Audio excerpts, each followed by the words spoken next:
Bienvenidos todos a De Ignorancia Sí que Sé, un día más. Aquí estamos para hablar de educación, como siempre. En el capítulo de hoy vamos a hacer una cosa que hacía tiempo que no tratábamos, que es tratar un asunto metodológico. En lugar de algo de contenidos o de filosofía de la enseñanza, vamos a hablar de cómo se puede enseñar, otras maneras de enseñar, que también en realidad es un poco filosofía de la enseñanza, ¿no? Porque, como nos diría Luis, pues filosofía es prácticamente todas las cosas, ¿no? Filosofía es lo que mantiene unidas todas las herramientas intelectuales que estamos usando, que para eso hicimos el capítulo con Luis. Pero bueno, hoy vamos a hablar de metodología y vamos a hablar de un aspecto metodológico que está particularmente de moda, entre comillas, al menos en la enseñanza española, porque se está incorporando al sistema educativo español, que es la enseñanza por ámbitos. Es una metodología que lo que propone es, digamos, superar la noción de asignaturas cerradas que habíamos tenido toda la vida, en plan de esto son las matemáticas, esto es la lengua, esto es la historia, y no se hablan entre ellas, y tratar de hacer cosas que liguen esas asignaturas entre sí. Ahora lo explicaremos un poquito mejor, pero antes de empezar con todo esto, vamos a presentar a los ignorantenautas que tenemos en el programa de hoy. Y voy a empezar presentando a nuestro invitado, porque para hablar de esto tenemos a una persona que sabe bastante de esto y que nos va a poder hablar, pues, de cómo lo ha utilizado él y de cómo lo ha visto utilizar también. Es Martín Ruiz Olmedo. Él es profesor jubilado de enseñanza infantil y primaria, dio clases en el Colegio José María del Moral de Tomelloso, pero también estuvo en Estrasburgo y ha tenido, digamos, una vida educativa y laboral muy, muy profunda, así que nos puede contar muchas cosas. Martín, bienvenido a De Ignorancia Sí que Sé y muchas gracias por venir aquí. Hola, buenas tardes. Gracias a vosotros por invitarme. No, un placer, la verdad, porque como siempre decimos, nuestros contactos en el mundo educativo muchas veces se limitan a nuestro entorno inmediato y entonces no tenemos a toda la gente que nos gustaría tener, así que es un placer tenerte aquí, de verdad. Muy bien. Y además de nuestro invitado del día de hoy, pues también tenemos a los dos ignorantenautas habituales, que son Javier Vargas, físico, profesor de física en el IES Playa de San Juan de Alicante. Muy buenas, Javi, ¿qué tal? Hola, ¿qué tal, Alberto? ¿Qué tal, Martín? Encantado de estar aquí en este programa. Y Víctor Marco, también físico, profesor de matemáticas en el IES El Grado de Valencia. Muy buenas, Víctor. Muy buenas, Alberto, Javi y Martín. Encantado de tenerte y gracias por venir. Gracias a vosotros, Víctor y Javier. Vale, pues vamos a ver si conseguimos a lo largo del programa de hoy arrojar un poco de luz sobre este asunto de cómo son los ámbitos, explicar un poquito cómo queremos incorporarlo al sistema educativo español, cuáles son los obstáculos, cuáles son los problemas y qué tipo de ventajas también tiene. Así que vamos a empezar por el principio, que es, yo entiendo que algunos de nuestros oyentes son profesores y posiblemente ya saben lo que es esto de los ámbitos, pero pensando en los oyentes que no lo son, expliquemos lo que son.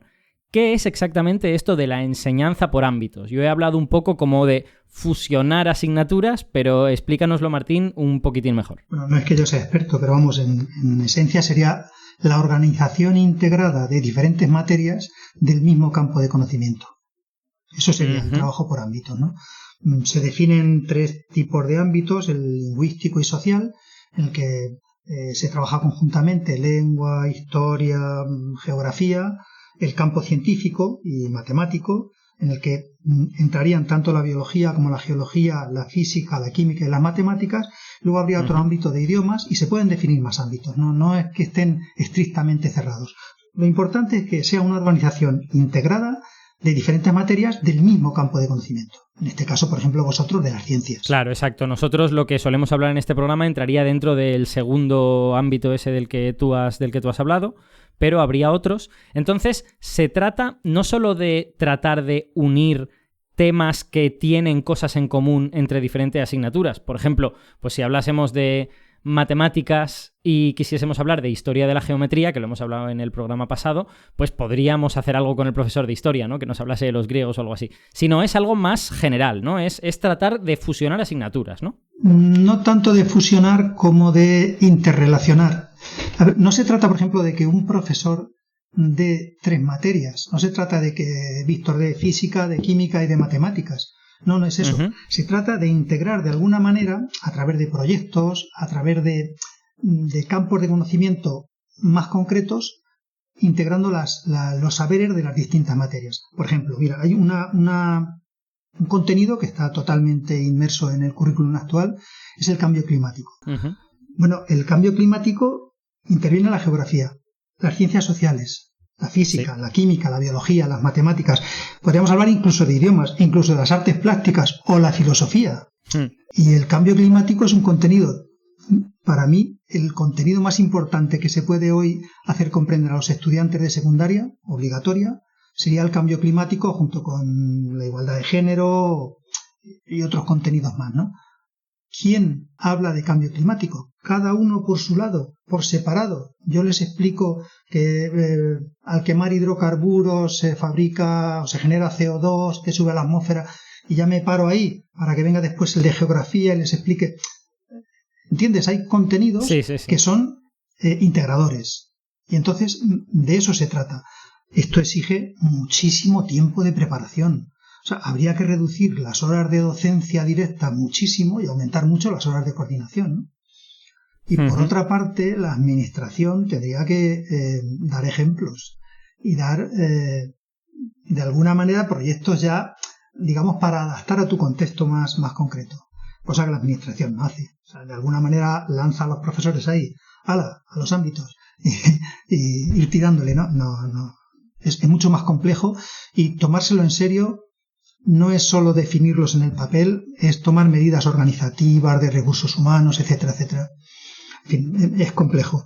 Pero sí, yo creo que se puede hacer con buena voluntad y poniendo al alumno por delante de sus intereses. Creo que se puede hacer. Luego hablaremos un poco de estos aspectos, digamos, más logísticos, organizativos, de cómo se implementa todo esto, porque ahora estamos hablando de la idea. Pero quiero, antes de dejar esta parte introductoria, que nos hables de una cosa que me has comentado cuando estábamos hablando de cómo hacer este programa. Me decías que te parecía especialmente interesante introducir una noción que quizá en la enseñanza española no está con este nombre, pero que en otras enseñanzas sí que tiene nombre, que se llaman, por ejemplo, los saberes vitales, que son como habilidades o cosas que uno debería saber para la vida diaria que se va a encontrar cuando salga del colegio, ¿no? Termine el instituto o en su vida diaria como alumno. Entonces, cuéntanos lo que son y un poco cómo se integran en otros sistemas. Pues son esas cosas que son absolutamente precisas para desenvolverte en sociedad, que en otros países como Finlandia se trabajan de forma sistemática y organizada, pues bricolar, cocinar, elaborar vestidos. Tú fíjate, cuando veía un reportaje sobre los institutos finlandeses y explicaban cómo elaborar un disfraz conlleva trabajar en matemáticas, es decir, cuántos disfraces vamos a hacer, qué cantidad de tela necesitamos, cómo hacemos los patrones para que no sobretela o gastemos la mínima imprescindible, cuánto cuesta la tela, de qué calidad, es para un disfraz definitivo o para un disfraz temporal. Todos esos contenidos pues forman parte de los saberes básicos, reparar pequeñas averías domésticas. Yo tengo, por ejemplo, el ejemplo de la escuela. Estamos trabajando en las operaciones básicas, sin embargo, un chico, aquí en Tomelloso el pan se reparte a las casas, ¿no? Bueno, pues llega el panadero, tú compras un pan y una docena de magdalenas y 3 tortas, y ¿cuánto tengo que pagar al panadero?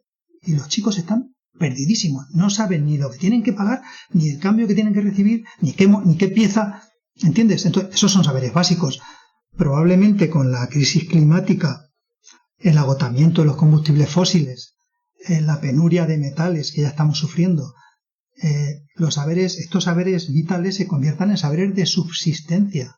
Jardinar, o sea, trabajar la jardinería o la horticultura yo creo que va a ser algo necesario para la vida.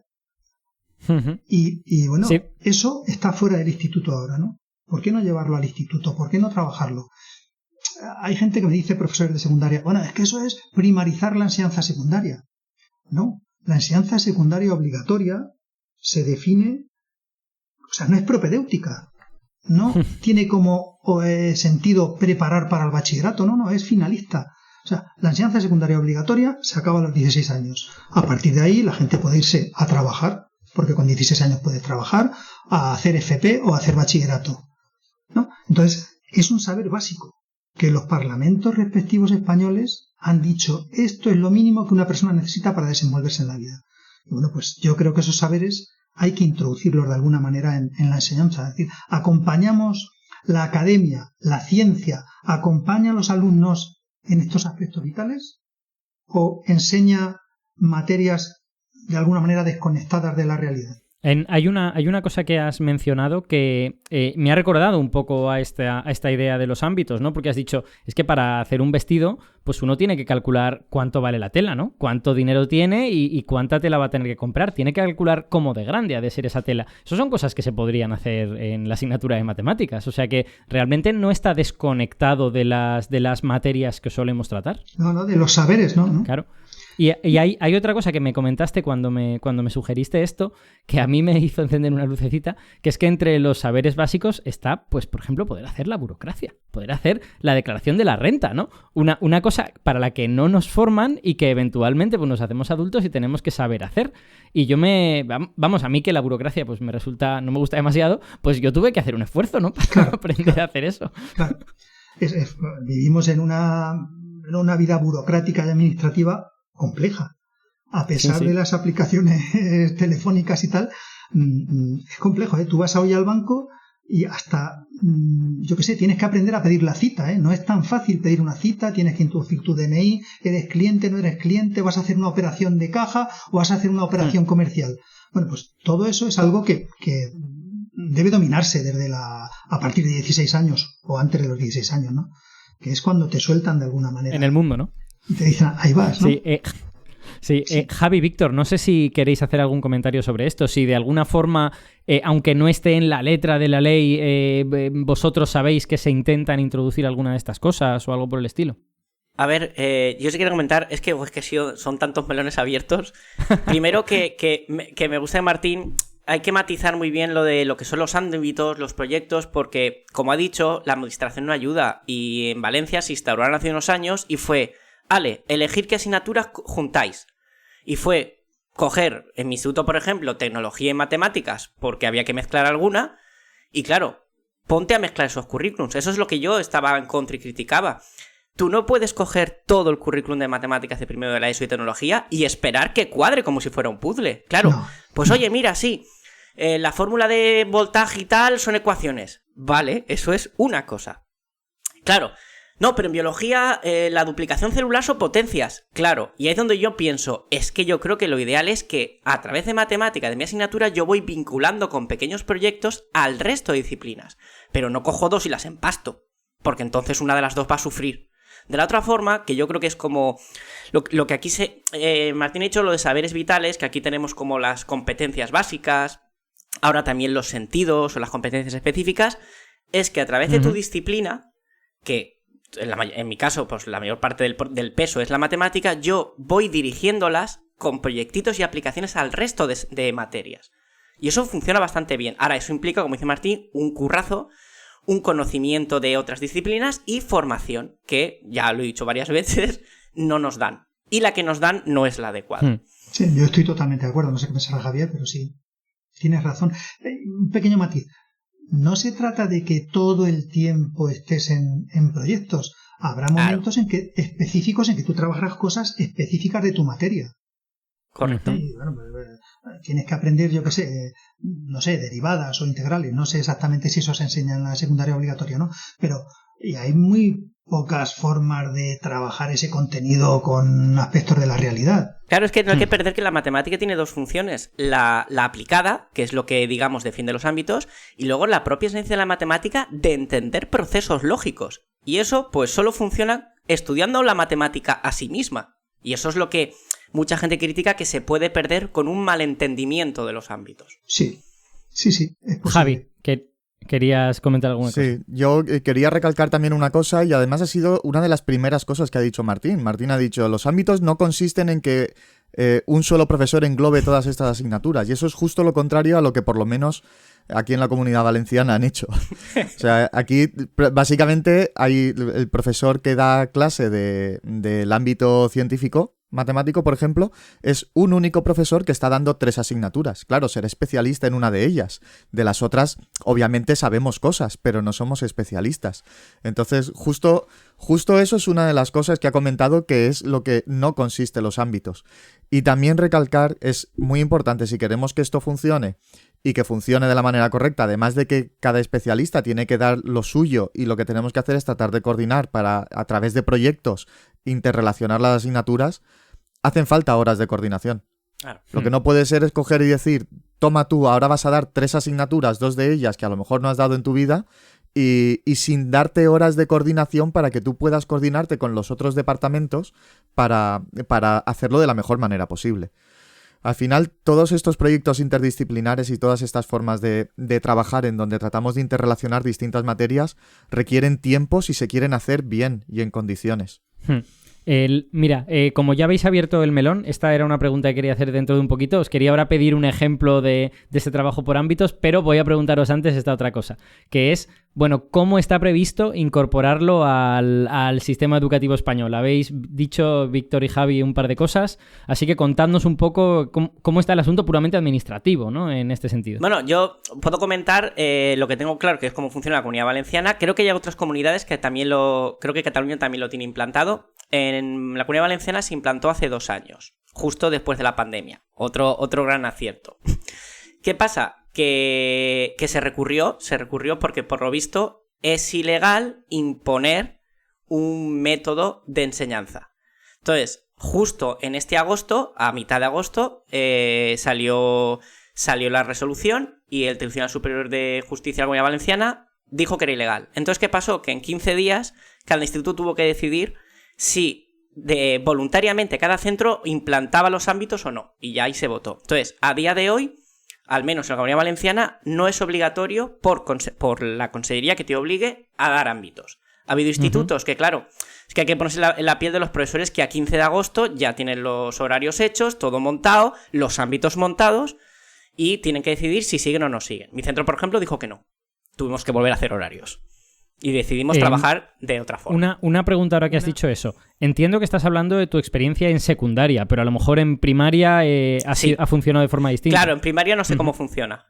Claro, yo hablo de secundaria, que es la novedad, ¿no? En primaria es distinto. En cualquier caso, lo que dice la ley es que en la ESO se organizan materias y ámbitos. Y los centros podrán establecer agrupaciones en ámbitos de todas las materias de los 3 primeros cursos de la etapa. Podrán. Vale. De primero, segundo y tercero de la ESO estamos hablando. Bueno, vale. En primaria pienso que la solución mejor sería una combinación de ambos sistemas de organización. Me explico. En primaria existe lo que se llama el equipo de ciclo o equipo de nivel. Es decir, el conjunto de profesores que imparten clase a un mismo grupo de alumnos tiene reuniones de coordinación bajo la dirección del tutor. El tutor imparte normalmente lengua, matemáticas y conocimiento del medio a ese grupo de alumnos, y además está obligado a hacerlo durante 2 años, 2 cursos seguidos. Con lo cual el conocimiento que hay de los alumnos es muy potente. Se conoce a todos los alumnos uno a uno, está muchas horas a la semana con ellos. Eso tiene sus ventajas, ¿no? ¿Qué ocurre en secundaria? En secundaria la organización es por departamentos. Todos los profesores de una misma materia están adscritos a un departamento que organiza una programación de esos contenidos, de esa materia, desde primero a cuarto de la ESO. Con lo cual, el conocimiento de la materia es muy potente. Si los profesores trabajan bien, que no hay por qué dudarlo, se estructuran muy bien los contenidos curso a curso y permite un avance de la materia muy organizada y muy sistemática. Cosa que no ocurre en primaria. En primaria no hay una estructura vertical. No tenemos una estructura de primero, o sea, contenido de primero de lengua, segundo de lengua, tercero de lengua, hasta sexto de primaria, ¿no? Entonces, quizás una combinación de ambas cosas sería interesante. Lo que está claro es que con los ámbitos la estructura de departamentos en secundaria se rompe o se tiene que romper para tener esos tiempos de coordinación en otra estructura distinta a los departamentos, claro. O sea, si estás trabajando en un proyecto, alguien de física, alguien de matemáticas y alguien de historia, pues está claro que eso no funciona por departamentos, ¿no? Tiene que haber gente de ambos de los 3 departamentos que trabajen de forma coordinada. Y eso es lo que yo creo que la ley o las instrucciones de principio de curso de la consejería no han contemplado. O sea que hay, digamos, una especie de colisión entre la estructura organizativa que tenemos y a la que estamos acostumbrados y la que sería óptima para implementar este tipo de metodologías, ¿no? Tú fíjate lo ridículo. Hay un profesor de matemáticas que puede dar matemáticas. A primera hora en primero. A segunda hora en primero de secundaria obligatoria. A segunda hora en segundo de bachillerato, que están preparándose para la EBAU. A tercera hora en cuarto de secundaria. Después puede dar una clase en tercero. Con lo cual ese profesor puede tener entre 100 y 150 alumnos a los que ve 3, 4, 5 horas a la semana con un poco de suerte. no los va a conocer nunca, no va a poder, aunque sea designado tutor, no va a poder ejercer la tutoría como debe ejercerse. Ahí los ámbitos sí que pueden dar una solución, pueden aportar soluciones, pero hacen falta, bueno, que lo veremos ahora después, ¿no? ¿Cuáles son las condiciones para que los ámbitos funcionen? Perdón, Javier. Sobre estas maneras de trabajar, ahora con la nueva ley se ha introducido una asignatura nueva que se llama el proyecto interdisciplinar. Entonces, este proyecto interdisciplinar, digamos que hace un poco el papel de trabajar un proyecto de manera que sea transversal, tocando varias asignaturas. Un poquito lo que decíamos al principio, que quizás debería de ser como se tendría que enfocar la enseñanza por ámbitos. Uh-huh. Entonces, en estos proyectos, tal cual están planteados, lo suyo es que se coordinen varios profesores. Al menos en mi instituto se ha coordinado de esta manera. Los profesores de distintos departamentos han propuesto un proyecto que se va a trabajar en todo un nivel. Por ejemplo, todo tercero de la ESO va a trabajar la sostenibilidad. Uh-huh. Entonces, estos profesores de distintos departamentos lo que hacen es encargarse cada uno de ellos de trabajar el proyecto en uno de los grupos, porque solo son 2 horas a la semana. Entonces, cada profesor está con uno de los grupos, pero el proyecto se coordina entre los 4 o 5 profesores que dan a ese nivel el proyecto interdisciplinar. De manera que todos ellos están coordinados, incluso se ha intentado que coincidan las horas de proyectos en todos los grupos, si no en todos, al menos en algunos, de manera que haya la posibilidad de que los profesores no entren solo a su grupo, sino que haya horas en donde puedan intercambiarse y entrar a otros grupos para trabajar la parte correspondiente a sus asignaturas. Tengo una pregunta ahora que has dicho eso. La diferencia entre ámbito y proyecto es meramente... ¿Son sinónimos o hay una especie de sutileza entre ellos? A ver, proyecto se supone que hace referencia a algo un poco más concreto, ¿no? Tenemos un proyecto de una temática, se trabaja, tiene un inicio, tiene un fin, y una vez ha terminado el proyecto, pues no hay por qué darle continuidad. Vale. Cuando se habla de ámbito, normalmente se suele enfocar más a largo plazo. Es a lo largo de todo el curso se tiene que trabajar el ámbito. Uh-huh. Entiendo. Ya te digo, y esto también choca un poco con la definición que ha dado al principio Martín. Porque al final acaba siendo, cuando se habla de ámbito, acaba siendo un único profesor el que está dando varias asignaturas al mismo tiempo en un mismo grupo. Porque como tiene que estar haciendo durante todo el año... Claro, eso es un error, pero es que la estructura horaria es que impide hacerlo de otra manera. Sí. Es un problema. Y de hecho, en este proyecto interdisciplinar, a pesar de que tiene que ser interdisciplinar, no se han asignado horas de coordinación para que los distintos departamentos podamos coordinar estos proyectos. De manera que los profesores que dan el proyecto interdisciplinar, si se lo quieren tomar con un mínimo de seriedad, tienen que buscar sus huecos libres en los que coincidan para en esas horas coordinarse a la hora de plantear el proyecto. Eso no es lógico. Acabarán cansándose y no saldrá bien. Efectivamente, eso es lo que pensamos la mayoría. Sí. Me está dando un poco la sensación, por esto que contáis, de que esto está siendo un poco como el juego este de cuando somos pequeñitos, de que hay agujeros con forma de cuadrado, círculo, triángulo, y estamos intentando meter el triángulo en el círculo, ¿no? Porque la estructura que tenemos es una y esto pues requeriría una estructura un poco distinta. Sí. Me ha gustado esto de la sostenibilidad porque os iba a pedir precisamente que me dierais un ejemplo que estuviese un poco en el ámbito del que solemos hablar aquí, de ciencia, de matemáticas, tal, y este de la sostenibilidad está muy bien porque encima es una cosa que va a ser importante, es de actualidad. Y te quería preguntar, Javi, porque si lo has dicho no lo he registrado, ¿qué profesores estáis participando en eso? ¿De qué asignaturas, digamos, en el sentido clásico? Pues... yo no estoy este año dando el proyecto interdisciplinar. Sé que hay implicados profesores, por ejemplo, de geografía e historia, uh-huh. de valenciano, de inglés. Ajá. y de algún otro departamento, pero ahora mismo no lo recuerdo. Ahora bien, si pensamos un poquito en conexiones lógicas que tiene la sostenibilidad con otros departamentos, es que podemos encontrar muchas, porque, claro, por ejemplo, en cuanto a economía, podemos encontrarle conexión. Claro. En física y química, con el tema de la energía, también tenemos. En biología y geología, también con sostenibilidad y medio ambiente. Es decir, prácticamente casi cualquier departamento tendría algo que aportar a este proyecto en concreto, y por eso fue uno de los que se eligió para los proyectos interdisciplinares. Sí, potencialmente me parece una idea muy fructífera, ¿no? Muy porque potente. Efectivamente muchas cosas intervienen ahí. Claro, pero ya te digo que choca porque a pesar de que es una cosa que encaja con lo que hemos hablado al principio, que debería ser un ámbito, no es un ámbito, es un proyecto interdisciplinar, al menos a ojos de la administración. Ya. Ahora dentro de un poquito iremos a... Bueno, ya lo estamos empezando a decir, ¿no? Pero ¿cuáles son los problemas que hay para incorporar esta metodología? Pero antes quería preguntarle a Víctor si tú has trabajado en algún proyecto de este estilo, si habéis tratado de plantear algún ámbito, aunque en tu centro votasteis que no, pero igual estáis ya dándole vueltas de cara a otros años. Sí, claro. Yo, por ejemplo, fui uno de los que voté que no a lo que dice Martín, a esa forma de trabajar los ámbitos mal entendida. En cambio, yo, que sí que creo en un trabajo competencial, en mi, pues no sé, el 70% de mi tiempo es la matemática en sí misma, pero el otro 30%, que son competencias clave, lo voy distribuyendo en otra. Entonces yo sí que te cuento 3 mini proyectos o mini trabajos que hago con otros departamentos. Por ejemplo, uno es con el departamento de lengua valenciana.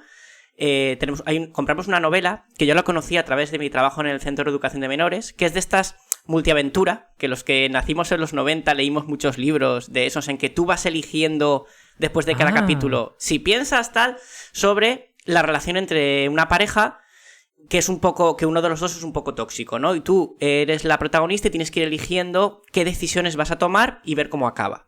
Entonces, desde la asignatura de lengua, coordinados conmigo, van trabajando lo que es la novela, la literatura, y conmigo cogemos el libro y lo miramos desde el filtro de la matemática. Por ejemplo, de empezar a hacer un diagrama de árbol de todas las posibilidades que tiene el libro. ¿Y cuál es el producto final de esto? Que tras haber leído la novela y haber trabajado lo que es el contenido temático de la novela y luego la estructura matemática, que ellos hagan como trabajo propio una mini novela multiaventura de muy poquitas páginas y muy pocos caminos. Y además que con cálculo de probabilidades vean, por ejemplo, les obligamos que tengan 3 finales, que haya muchas ramas y claro, uno de los finales tendrá más caminos que llega a él, luego será más probable. Entonces ellos pueden jugar con que le den cierta ilusión de aleatoriedad al lector. Si hacen que el final 3 tenga más caminos, aleatoriamente es más fácil que el lector acabe en él. Entonces ellos tienen el poder de decidir dónde quiere que es más probable que acabe el lector. Entonces es un trabajo muy chulo que tampoco lleva una gran coordinación, siempre que alguno de los profesores se haya leído la novela y tenga claro de qué va. Eso con lengua. Luego, música sí que tengo uno que lo suelo hacer yo solo, pero claro, es que ahora lo que dice Martín, esto implica que los profesores sepan de otras cosas, y yo soy músico, si no lo fuera no lo haría. Y es el estudio de la proporción áurea aplicada a la música. Ah, claro. Trabajamos los explico cómo surge en Grecia, llegamos a la ecuación de segundo grado que te da la razón áurea, y luego escuchamos piezas musicales y calculamos momentos climáticos y vemos si el punto de máximo clímax de la música está en proporción áurea. Entonces debatimos si eso hace que sea mejor o peor la hora y cosas así. Sí. Pero son cosas que yo no hago, toda mi asignatura no toda está en música, toda está en lengua valenciana. Es que en cada evaluación yo hago un proyecto de estos. Que creo que no está mal, ¿eh? Sí, es una cosa más restringida, como habíamos dicho, ¿no? Más parecido a un proyecto que a un ámbito en ese sentido. Algo que yo y mis compañeros podemos controlar. Martín, no sé si nos quieres contar tú alguna vez que hayas trabajado un poco con esta metodología y cómo funcionó. A ver, es que como sabía que los dos erais profesores de matemáticas y de física, había pensado en hablar, por ejemplo, de cómo se estudia la corriente eléctrica, ¿no? La corriente eléctrica se puede estudiar, bueno, pues como los fundamentos físicos, los electrones se mueven aquí y allí, hay corriente continua, corriente alterna, o puedes estudiar la factura eléctrica de tu casa o de tu instituto. Y ligarla con cómo se fabrica esa energía eléctrica, con centrales combinadas de gas, con fotovoltaica, con hidroeléctrica, y si eso tiene relación con puedes extenderlo como quieras, con el New Green Deal, o con las políticas actuales de la Unión Europea, ¿no? ¿Y cuál es la factura eléctrica de mi instituto? ¿Cuánto consumimos? ¿Tenemos instalada fotovoltaica o no? ¿Sería rentable instalarla o no? Quiero decir, puedes alargarlo lo que quieras. Qué guay. Pero claro... Ojalá un mundo alternativo en el que a mí, por ejemplo, en historia me hubieran hablado de política moderna, ¿no? De cómo se organiza la Unión Europea, porque es la típica cosa a la que nunca se llega. Que fíjate de todo lo que estamos hablando, ¿no? O sea, tú puedes extenderte ahí y meterte en las organizaciones europeas, ¿no? En la Comisión, en la Unión. ¿Quién decide el precio del gas o el precio de la electricidad? que es un tema que puedes trabajarlo desde la física y las matemáticas, pero también desde las ciencias sociales. Y que si no se trabaja en el colegio, lo van a trabajar los periodistas en los matinales y te vas a enterar de lo que te enteres, ¿no? Por eso hay que encontrar una organización de la enseñanza que no trocee la realidad. El mayor problema, creo yo, que hay en la secundaria es que la realidad es mestiza, está interrelacionada, está concatenada, y la estructura que nos ofrece la administración o la formación que hemos tenido es muy parcelada. Y en el límite se acaba yendo a los departamentos Fortín. Yo lo he visto eso. Esta es mi asignatura, aquí no entra nadie, yo soy especialista de esto, no me hables de otras cosas que no quiero saber nada. Y yo creo que la formación del profesorado actual, en secundaria obligatoria, debería ser una formación más global. Hay países donde se está pensando en que cuando tú estás haciendo el grado de matemáticas, pues a partir del tercer curso tú ya no haces matemáticas, haces profesorado de matemáticas. Ya no dirías, ese nuevo profesor no diría yo soy físico, diría yo soy profesor de física. Entiendo. Pero vosotros no, vosotros sois físicos, sois licenciados o graduados o doctores en física o en matemáticas. Y eso es lo que habéis estudiado. No sé después si habéis hecho máster o habéis hecho CAP o qué, pero ¿entendéis? En secundaria obligatoria algo menos de especialización, mucho más de didáctica, de cómo enseñar, de conocer cómo es más. Es que, por suerte cada vez menos, pero yo conozco gente que odia a los adolescentes y tú no puedes trabajar en un instituto si odias a los adolescentes. Hombre, no claro. puedes. O sea, dedícate a otra cosa, chico. Sí, a mí de hecho, bueno, yo por mi trabajo de divulgador me pasa lo mismo, ¿no? O sea, quiero decir, yo si me cayese mal la gente a la que le estoy explicando cosas, pues ¿cómo les voy a explicar cosas, no? Si no respetas a la gente con la que trabajas. Por suerte cada vez ocurre menos, ¿no? Y por suerte también hay gente que bueno, ha hecho unos estudios X, ha empezado a trabajar en un instituto y ha encontrado su vocación y dices, joder, qué tío. Qué tía, ¿no? Qué bien que esta persona esté aquí y no se haya ido a un laboratorio o no se haya ido a trabajar en un banco para hacer algoritmos algoritmos que nos saquen mejor el dinero, ¿no? Que es lo que hace mucha gente. Víctor, ¿querías comentar alguna cosa? Iba a preguntarle algo a Martín, pero me la voy a guardar porque ahora es que me ha encantado lo que ha dicho, porque un día habría que hacer un tema, sé que sería polémico, pero ¿hay profesores a los que les gusta dar clase? Porque eso es un melón. Y ahora voy a deciros una anécdota que me pasó el otro día. No supe qué contestarle. Como este programa es nuestro y hablamos como queremos, voy a contar literalmente la anécdota. Estaba explicando una cosa y tengo un alumno nuevo argentino muy gracioso y voy a intentar imitar el acento argentino. Estaba hablándoles lo que decía Martín, el currículo está desconectado de lo que les interesa. No sé cómo salió el tema, pero empecé a hablar de agujeros negros. Les metí una función para que entendieran que el dividir por ceros es lo que da problemas en los agujeros negros. Oye, súper interesados, todos flipados. Y digo, vale, este es el camino. Y entonces me levanta la mano argentina y me dice, vos, profesor, con todo lo que sabéis, ¿por qué estáis dando clases a estos pendejos de mierda? Pero bueno, pues eso es falta de Y yo me quedé, dije... Y claro, le dije que no... O sea, ¿no puede haber gente buena dando clase o que le guste esto? Claro, porque se estaban insultando. Él estaba diciendo que por qué... Claro. Con todo lo que sabía, digo, ya, pero primero, si preguntas a otros profesores, también saben mucho de lo suyo. Claro, le sorprendía que supiera de física. Digo, no, pues es que es lo que he estudiado. Entonces, es triste que los propios... En el fondo, no es culpa del chaval, pero el comentario es súper tóxico, porque lo que implica el comentario es, aquí hay un mundo de gente tonta, que siempre seremos tontos, y un grupo de gente lista que deberían pues juntarse entre sí para hacer su cosa de gente lista. Es súper chungo, en realidad, esa visión del mundo. Sí, y encima, la segunda lectura, porque eran matemáticas aplicadas, la de las fáciles para los tontos, ¿sabes? Y también está la lectura de que el dedicarse a dar clase es como rebajarse. Como si fuese un trabajo inferior a otro. Sí. Efectivamente. Sí. ¿Qué hago? Que no estoy en la NASA, me decía.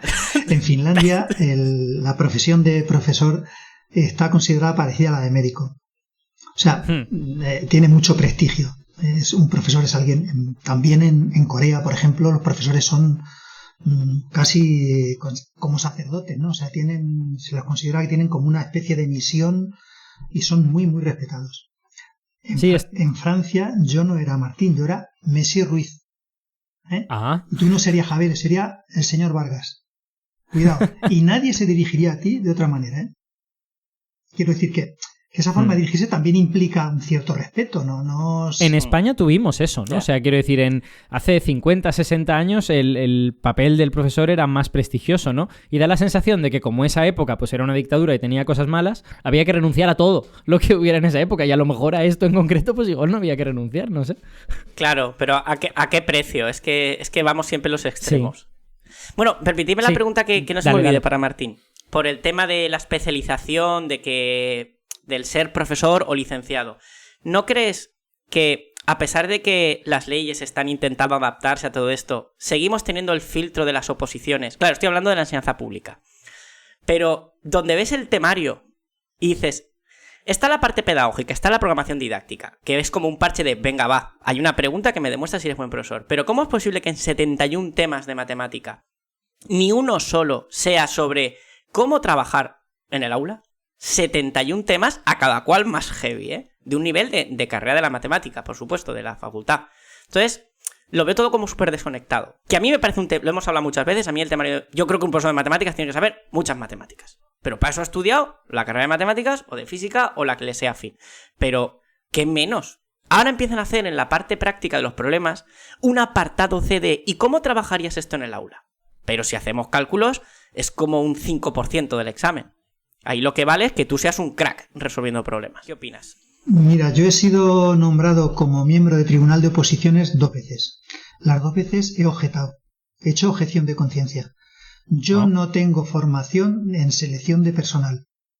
Yo no puedo formar parte de un tribunal de oposiciones que le va a dar un puesto de trabajo vitalicio a una persona y decirle a ti sí, a ti no. Lo primero que yo pedí fue cámaras y grabación. Porque cuando la persona expone, tiene que tener una garantía jurídica de que él lo ha hecho mejor o peor que Pepito. Y la única forma de demostrar eso es con una grabación. Para que un opositor se pueda ir al juez y decir, oiga, a ese señor le han puesto un 9 y a mí un 3. Y yo, que tú, como son públicas, cuando tú intervienes en un tribunal es público, yo he visto la intervención de los dos y creo que lo he hecho mejor. Y aquí está la prueba. Y obviamente te dijeron que me dijeron, ¿quién es tu suplente? En la segunda ocasión fue más complicado, ¿no? Dije, bueno, me voy a un notario y voy a levantar acta de que yo he pedido unas cámaras y usted, secretario general de la delegación, me niega las cámaras. Y en ese momento también dijeron, nada, pues vete para casa. De verdad, bastante es uno que es profesor como para que encima lo obliguen a seleccionar personal. Pero si es que hay tantos expertos en recursos humanos y tantas formas de seleccionar personal de forma más justa, que la oposición es la peor forma posible, algo que viene del 19. Es absurdo. Yo soy muy partidario del modelo médico. Bueno, usted va a hacer, voy a poner un ejemplo, hay 1000 plazas de trabajo en la enseñanza, vamos a seleccionar a 2000 personas con un examen tipo test muy sencillo, esas 2000 personas van a trabajar de prácticos durante 2 años, cobrando un salario, y los 1000 mejores son los que se van a quedar. Los 1000 mejores, es decir, los 1000 que hayan demostrado durante un par de años que le gustan los chavales, que hacen actividades de no sé qué, que tienen una buena valoración de la inspección, que los chavales también dan su opinión. Es decir, organizas un sistema de 150 criterios, 20 son de los alumnos, 20 son de las familias, 80 son del claustro, 20 son de la inspección, y al final es sumar y ver quiénes son los mejor valorados y los que mejor trabajo han hecho. Me explico, o sea, pero... Martín, me has dejado muerto. ¿Se puede objetar? Perdona que te interrumpa. ¿Se puede objetar en unas oposiciones? Como tribunal, yo he objetado, sí, 2 veces. Sí. Bueno, yo creo que ha hablado de objetar, pero lo que ha... Yo sé, como tribunal, como miembro del tribunal. Es decir, yo no quiero ser miembro del tribunal. Sí, no. Yo es que ya lo he sido una vez y me ha pasado lo que dices tú. Yo he tenido conflictos morales. Sobre todo el no poder enseñarles por qué le he puesto un 4 o un 3 en el examen, cuando yo no tengo nada que ocultar. Y la gente echándoseme a llorar. Y yo, pues me parece interesante, porque, oye... Es decir, yo no he recibido formación para seleccionar personal. Yo puedo ser muy bueno o muy mal profesor, pero yo no soy un psicólogo ni soy alguien que pueda decidir quién es bueno y quién es malo, y menos con esa basura de sistema de oposiciones, en el que lo que prima es fundamentalmente, bueno, en la ciencia menos, pero en las demás materias lo que prima es la memoria, y ya está, y la suerte. Y te has preparado de 71 temas 70 y te cae el 71 que no lo has visto, O eres una chica y ese día tienes la regla y tienes un mal día y hasta luego, un puesto de trabajo que has perdido para toda la vida. Sí. Eso, bueno, y además encima está el melón, que alguna vez lo hemos tocado, pero nunca lo hemos tratado en profundidad, de si la gente que está en esos tribunales realmente quiere estar en esos tribunales o termina escogiendo por criterios pues completamente aleatorios y así salen las cosas, ¿no? En fin, este sería un tema para otro día, un tema muy interesante también, pero un tema para otro día. Volviendo a esto de los ámbitos, hay una pregunta que creo que está flotando todo el rato en el aire y que está bien que tratemos en sí misma, que es ¿cuáles son los obstáculos que nos encontramos para poder incorporar este tipo de metodología, ¿no? O sea, es decir, ¿qué medio ambiente necesitaríamos y qué medio ambiente tenemos? Entonces, Martín, creo que tú tienes como ideas al respecto. Uno es el que decíamos antes, ¿no? La tendencia de los departamentos a funcionar como entes autónomos, que es normal, porque es que es un departamento de matemáticas y entonces se preocupa fundamentalmente de que su materia esté bien programada, se imparta bien tal, ¿no? Entonces, eso de alguna manera hay que modificarlo. Por otra parte está la organización de los contenidos. Los contenidos curriculares incluyen ahora muchos aspectos vitales, pero están dispersos en diferentes asignaturas. Entonces, una vía podría ser la que comentaba antes Javier, de ese proyecto transversal, o no sé exactamente qué nombre le han dado, pero ahí sí que hay un horario de docencia, faltaría incluir un horario de coordinación. Por otra parte es la organización del centro educativo. Es que es muy difícil hacer coincidir horarios. Cuando tienes la organización por departamentos, es difícil hacer coincidir un horario libre de un profesor de matemáticas con uno de física y otro de geografía. Y más todavía cuando habitualmente muchos centros tienen muchas clases y por lo tanto los horarios están muy apretados, ¿no? No va precisamente la gente libre. Eso es. Luego otro problema es la evaluación, ¿no? Cómo se evalúan esos contenidos, cómo se evalúa ese ámbito, quién lo evalúa, es el profesor 1, el profesor 2, es el conjunto de los tres. ¿Tiene valor legal esa evaluación? Porque un padre puede decir, no, perdone, ¿qué nota ha sacado mi hijo en matemáticas? ¿Quién ha puesto la nota de matemáticas? Alguien del departamento, ¿no? Ahí puede haber un problema con la familia. Claro, ¿no? los padres pueden decir, la persona que ha evaluado esto no es completamente un experto en esto, ¿no? Porque es algo multidisciplinar. Claro, y porque la ley es muy rígida ahí, y ahí los padres, bueno, hay mucha exigencia a los padres respecto a las notas. Entonces, una nota que no está, ¿en qué acta está esa nota? ¿Quién firma el acta? ¿Quién es el responsable? ¿Es el responsable de la materia? ¿Es otra persona? ¿Ha intervenido el departamento? ¿Ha intervenido el departamento y alguien más que no es del departamento? Eso puede dar lugar a problemas legales. Ajá. Y bueno, pues aún así, yo creo que los ámbitos, si se respetaran una serie de condiciones, los ámbitos sí que podrían llevarse adelante, ¿no? Con un cierto éxito. ¿Qué condiciones serían? Bueno, no sé si Javier o Víctor quieren aportar algo en cuanto a los obstáculos o los problemas. Es que estamos de acuerdo. Yo por lo menos veo que yo creo que el mayor obstáculo es sobre todo a nivel organizativo y todos los problemas que ello conlleva. Ya no solo el coordinarse, sino, como decía Martín, el tema de la evaluación. Claro, si un mismo ámbito lo van a trabajar varios profesores, ¿cómo se evalúa ese ámbito? Luego, de cara a la administración, ¿quién es responsable de esa calificación o de esa evaluación? ¿Son todos los profesores de forma proporcional a lo que hayan hecho? ¿Es solo uno que esté puesto como titular de la asignatura o del ámbito del proyecto? Al final, casi todos los problemas que se nos vienen a la cabeza son, la mayor parte al menos, a nivel burocrático, administrativo, organizativo. Sí, totalmente de acuerdo. Y entonces, si estos son los obstáculos, entiendo que hay una contrapartida, que es qué es lo que deberíamos tener para que se pudiese implantar con cierto éxito, ¿no? Aunque fuese una implantación, digamos, parcial, ¿no? Como tú dices, que no tiene por qué estar continuamente todo fusionado, ¿no? Sino que puede haber un rato en el que el profesor de mates está hablando de mates y luego se hace otro tipo de trabajo. Para mí sería lo más importante es el aumento de recursos humanos en cuanto a profesores y también creando la figura que en otros sitios existe y también en España, del auxiliar de educación. Hay estudiantes de máster de educación y estudiantes universitarios de la misma materia que podrían, teniendo un reconocimiento jurídico, podrían ayudar, colaborar con los profesores titulares en ese trabajo por ámbitos, ¿no? Porque muchas veces un solo profesor con 30 alumnos es imposible realizar, por ejemplo, un taller de electricidad, el tecnólogo y 30 alumnos es muy complicado. O si pasamos a jardinería o a bricolaje, es complicado. Entonces hace falta más personas en el mismo aula con el profesor titular, ¿no? Que puede ser otro profesor titular o esos auxiliares de educación que decía, ¿no? Uh-huh. ¿Qué más haría falta en punto de vista muy importante? Pues hace falta en secundaria un tutor con formación específica en tutoría, con horario y con reconocimiento salarial, porque es una función totalmente distinta a la que se viene haciendo normalmente, y entonces tenía que tener remuneración salarial y horaria. Pero los tutores existen, ¿no? A día de hoy. Lo que no sé es si tienen esa remuneración que tú dices. Víctor, creo que querías aportar algo en esto. Pues otro éxito de las comunidades autónomas. Depende de la comunidad. En Valencia no tienen reconocimiento salarial. Y el reconocimiento de horas, pues te diré, yo soy tutor, ¿vale? Yo tengo un primero de la ESO, 3 horas de matemáticas y 2 de apoyo a tecnología, como intento de apañar lo de los ámbitos, y 1 hora de tutoría con ellos en el aula. Pero es para trabajar con temas tutoriales, temas de discriminación, temas de conflicto, pero yo no tengo horas para preparar.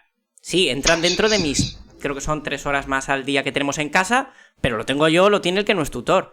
Yo tengo, un día podemos hacer un programa sobre burocracia educativa. Bueno, todos nuestros programas en el fondo son de eso. Pero... Yo pierdo más tiempo, y esto es así, no es la típica cuñadez, pierdo más tiempo elaborando informes de problemas con alumnos y de historias que de preparando una clase interesante para la tutoría o para matemáticas. Y al final pues te va quemando, porque dices, es que al final no estoy haciendo nada.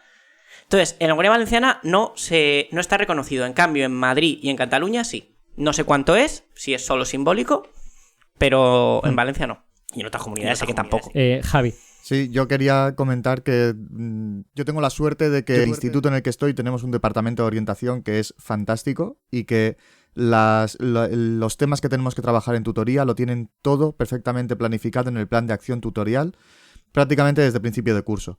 Cada 2 semanas tenemos reuniones los tutores por niveles con la orientadora encargada del nivel en el que somos tutores, y nos dan materiales, nos dan orientación y nos dan todo el tipo de cosas que necesitamos. Claro, luego la tutoría obviamente tiene su trabajo detrás, el tratar con las familias y todo este tipo de cosas, pero a la hora de preparar los temas que vamos a trabajar en clase, a mí mis orientadoras me lo dan prácticamente hecho. Uh-huh. Tengo esa suerte. Sí, el mío también, no quiero dejar mal a mi instituto. Por supuesto, mi equipo de orientativo es brutal, y gracias a eso puedes, si no tienes nada más, tirar de... Sí, supongo que Javi lo tendrá como yo, en un drive donde tienes acción tutorial, ¿no? Y todo preparado.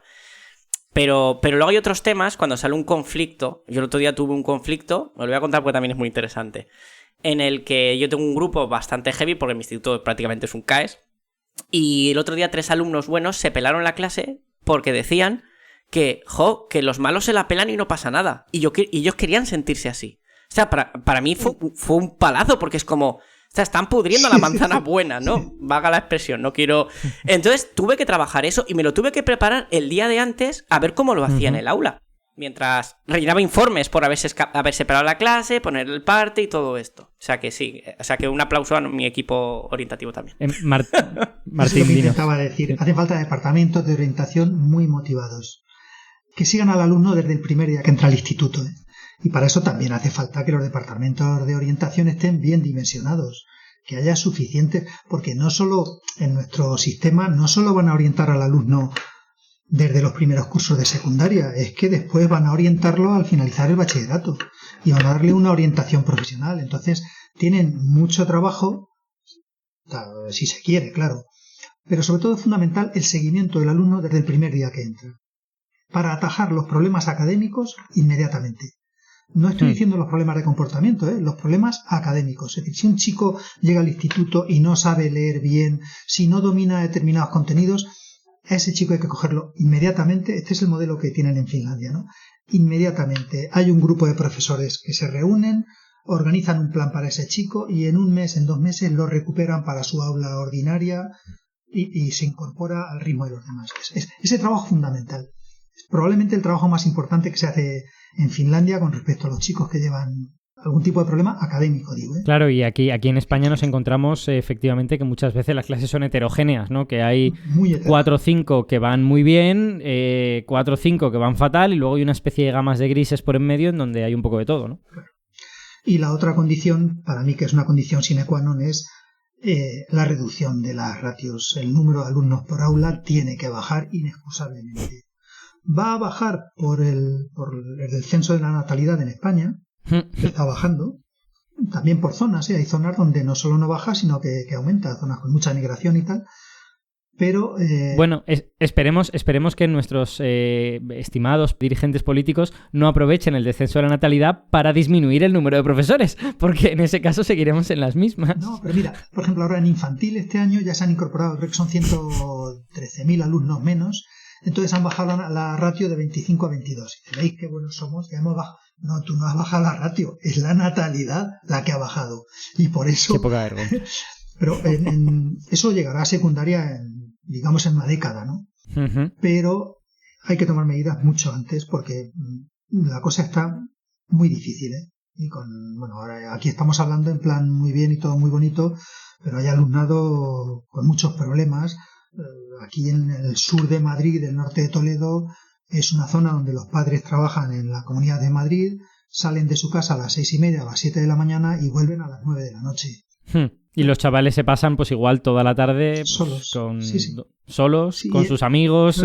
O con, eso repercute después en el comportamiento en el instituto, en la realización de las tareas escolares, etcétera, etcétera. Entonces hay que bajar las ratios y aumentar el número de profesores. Es una cosa yo creo que hay una cosa que está reverberando un poco en todo lo que estamos diciendo, es que si queremos evitar que la educación se convierta en una especie de cosa compartimentalizada, en donde estos son las matemáticas y aquí terminan, y esta cosa de aquí, que es economía y que usa matemáticas, no son matemáticas. Si queremos evitar ese tipo de cosa, hay que poner un poco más de énfasis en la parte de coordinar personas, la parte de que estamos trabajando con personas, la parte de que, en fin, que no todo es conocimiento que se pone en una pizarra, sino que hay otro tipo de habilidades y de aspectos, ¿no, Víctor? Sí, yo voy a ser un poco pesimista, pero ecuaciones. Si la mayor parte de profesores de matemáticas se niega a cambiar la X por una variable distinta de tiempo, de potencia, de no sé qué, que no es nada. Y eso ya es una especie de primer paso, va a ser una chorrada de decir, oye, mira, que podemos hacer algo de física, como para coordinar más. Bueno, ¿Sabes? pero a ver, quiero decir, si pensamos que eso es irresoluble, pues no sé, nos tiramos por la ventana y ya está, ¿no? Yo creo que estamos en esto para intentar... No, oye, que digo esto y yo peleo por esto, sí, pero a veces te quedas un poco solo. Sí, bueno, hace 30 años nos contaban un profesor de matemáticas en un instituto cerca de donde yo vivo, que el primer día que se presentaba a los alumnos enseñaba la mano y decía, ¿cuántos dedos hay aquí? 5, 4, decía, me sobran dedos de los que vaya a probar. Ay, por favor. Era andaluz, da igual, podría ser también valenciano, ¿no? O manchego. Sí. Pero no se puede entrar así a una clase. O sea, ya, afortunadamente esas cosas no pasan ya o casi no pasan, ¿no? Pero yo sí soy optimista. Creo que hay un cambio generacional importante y pienso que las cosas van a ir a mejor. Será difícil, ay, Martín, habrá que batallar, pero ahí está. Ojalá, por favor, me encanta esta visión positiva, porque yo además que soy una persona, un pesimista antropológico, me encanta que haya gente que vea las cosas de otra forma. Y luego, bueno, en los ámbitos, cuidado, porque la nueva prueba de acceso a la universidad que se está preparando cambia radicalmente. Es una prueba competencial, ¿eh? Es una prueba en la que, tengo por aquí algo, habrá una prueba de madurez en la que se va a evaluar con enfoque competencial el 75% de la nota final de selectividad.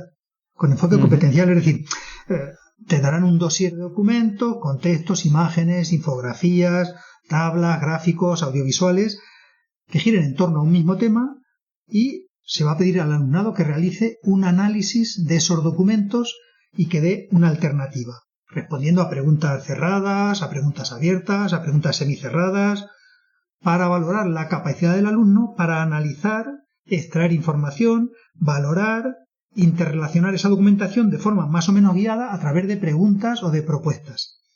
Claro, eso rompe el segundo de bachillerato actual, que es machacar con las materias. Y luego habrá una prueba con un 25% de una materia de modalidad.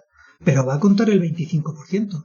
Por tanto, el trabajo por ámbitos, o si queréis, intercurricular, interdisciplinar, por proyectos, va a ser muy necesario, porque es así como se va a evaluar el acceso a la universidad. Y para eso hay que prepararse, no es para mañana. Bueno, también depende de si el gobierno cambia o no, ¿no? Para dentro de 3 o 4 años, pero esa es la tendencia. Víctor, no sé si querías decir algo. No sé, ahora mismo creo que ni los profesores aprobaríamos esa prueba de madurez.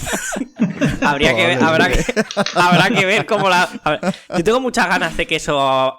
Yo lo he dicho en muchos programas. Abajo el examen de la EBAU, tal como está. Ahora, no sé si lo que viene es mejor, pero esto lo hemos hablado muchas veces. Yo cuando veo esos problemas de matemáticas aplicadas a las ciencias sociales, digo, bueno, así que ya veremos qué viene. Lo trabajaremos aquí también, y lo comentaremos. Hay un problema, fíjate, en España la EBAU es todo por escrito. En Italia, por ejemplo, se hace una entrevista personal al alumno. Una entrevista en la que interactúa oralmente con un tribunal o con un par de profesores. Y aquí todo lo oral se pierde. Lo cual hace que mucha gente, o alguna gente, yo que sé, chicos disléxicos o gente que tiene problemas de expresión escrita, no tiene la oportunidad de compensar de otra manera esa dificultad. Es más, no solo se pierde, sino que se genera una especie de miedo a ese tipo de evaluaciones. Yo, en mi escasísima experiencia docente, fue en la universidad, en un laboratorio de la carrera de física. Y, bueno, pues decidimos, yo daba 2 grupos y no era el senior en ninguno, así que no tomaba ninguna decisión. Pero el senior de uno de los 2 grupos decidió pues que el examen iba a ser oral.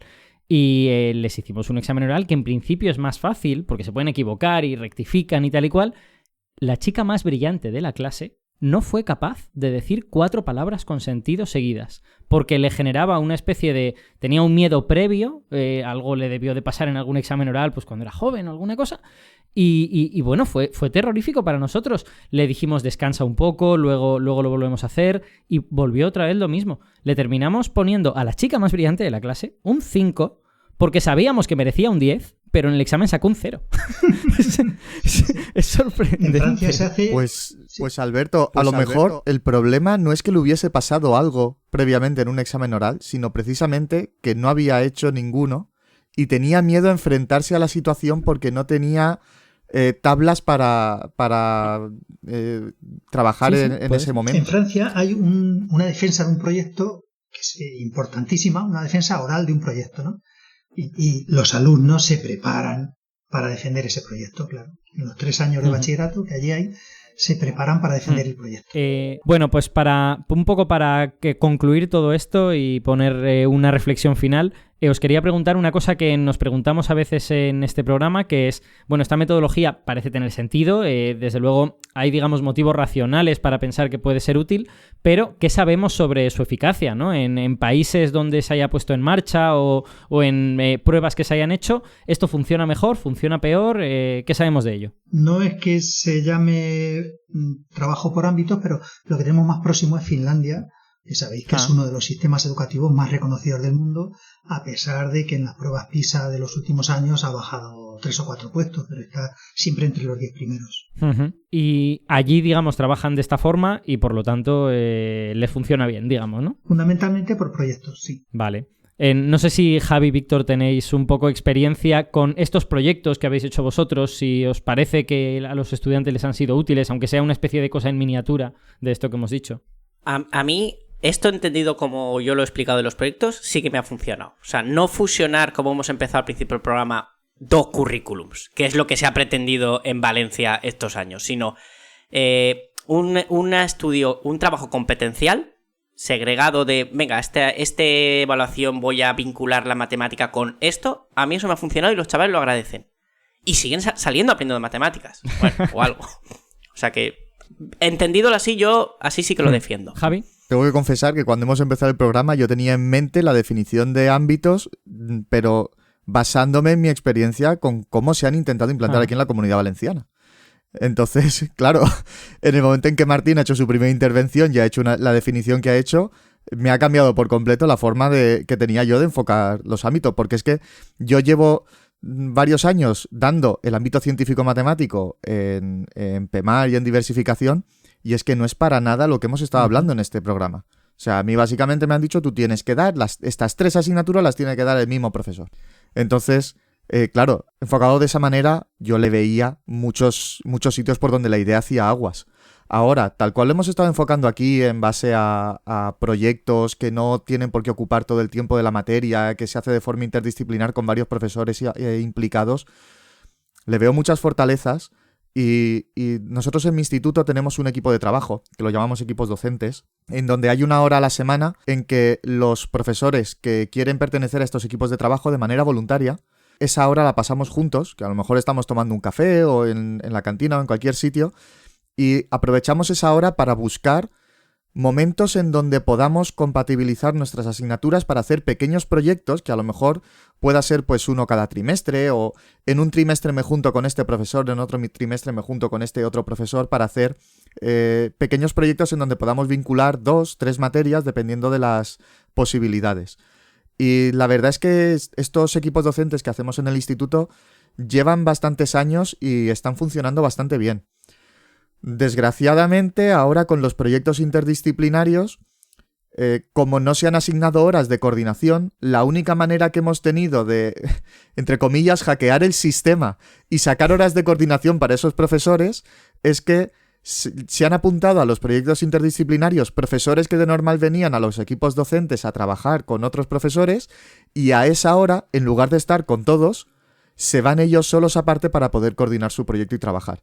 De manera que los que no estamos dando el proyecto interdisciplinar, pues hemos encontrado con que nos hemos reducido en número y es más difícil poder coordinarnos con otros profesores porque claro, tenemos que coincidir que demos clase en el mismo nivel a ser posible para poder coordinarnos. O sea, conclusión, bueno, no es la única, pero una de las importantes de este programa: si queremos hacer este tipo de cosas, hace falta asumir que los profesores necesitan tiempo para poder trabajar entre sí, para poder coordinarse, porque de lo contrario no va a salir de forma espontánea una colaboración entre personas diferentes, ¿no? Pero tú fíjate, esa coordinación informal que decía Javier es estupenda, pero eso es muy voluntarista. Es decir, bueno, estamos tomándonos un café y yo te cuento y tú me cuentas y hablamos y tal. Es imprescindible desde mi punto de vista, siempre que vaya asociada a tiempos formales en los que se produce una coordinación formal entre las personas afectadas. Claro. Condición necesaria, pero no suficiente. Claro. ¿No? Aquí nosotros tenemos la suerte de que esté incluido como parte de las horas del programa de mejora del instituto. Entonces, los profesores que de forma voluntaria a principio de curso ya decimos que tenemos intención en participar en estos intercambios, nos lo componen como parte de nuestro horario, pero como una hora extra del horario. O sea, es una hora que le regalamos a la administración, digamos, por amor a la profesión. Bueno, pues yo creo que con esto ya hemos dado como mínimo una cierta introducción a este asunto. Hemos visto pues los muchos problemas que puede haber en la práctica para implementarlo, pero también algunas formas de tratar de soslayar esos problemas. Te quiero agradecer mucho, Martín, que hayas estado con nosotros hoy, porque ya ves que has contribuido a cambiar la forma de verlo de al menos un par de personas. Está muy bien. Con un poco de suerte de algunos oyentes también. Muy bien. Ojalá los oyentes también entiendan un poco la problemática y ayuden de alguna manera a que los institutos funcionen mejor, que es de lo que se trata, de que los alumnos salgan con más motivación y con más interés. Y también que los profesores sean un poco menos infelices, por decirlo de alguna manera. Exacto, que puedan estar más satisfechos con su trabajo, ¿no? Que tengan la sensación de estar haciendo un buen trabajo, ¿no? Que creo que es lo importante. Sí. Así que nada, Martín, muchas gracias por venir a De Ignorancia Sí que Sé. Pues gracias a vosotros. Y nada, Javi, Víctor, muchas gracias por estar aquí como siempre y por vuestras aportaciones. Un placer. De nada, un placer como siempre. Y a todos nuestros oyentes que han llegado hasta aquí, muchas gracias por aguantarnos como siempre y por estar interesados en la educación, que la ciencia es muy interesante, pero si no la enseñamos, la ciencia no va a ninguna parte. Así que muchas gracias y como siempre nos volveréis a encontrar al otro lado de esta sintonía que está empezando ahora mismo.